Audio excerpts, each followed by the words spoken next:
आलसियों का आश्रम। एक बार एक राज्य में बहुत सारे लोग आलसी हो गए।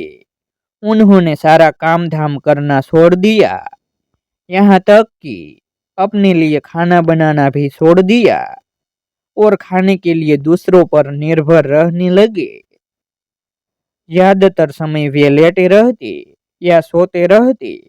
खाने की समस्या का निराकरण जरूरी था, क्योंकि इन आलसियों को खिलाने में लोग आनाकानी करने लगे।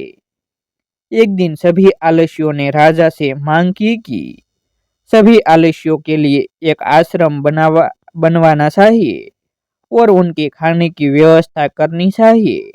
राजा नेक और दयालु होने के साथ साथ बुद्धिमान था।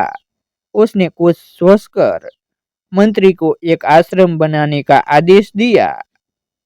आश्रम के तैयार होने पर सभी आलसी वहां जाकर खाने और सोने लगे।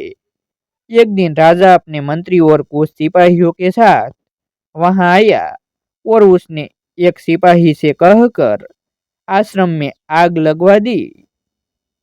आश्रम को जलता देख आलसियों में भगदड़ मच गई और सभी जान बचाने के लिए आश्रम से दूर भाग गए। जलते हुए आश्रम में दो आलसी अभी भी सोए हुए थे।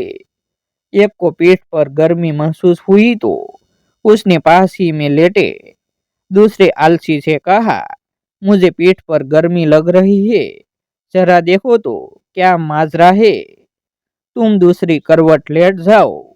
दूसरे आलसी ने बिना आंखें खोले ही उत्तर दिया। यह देखकर राजा ने अपने मंत्री से कहा, केवल ये दोनों ही सच्चे आलसी है, इन्हें भरपूर सोने और खाने को दिया जाए।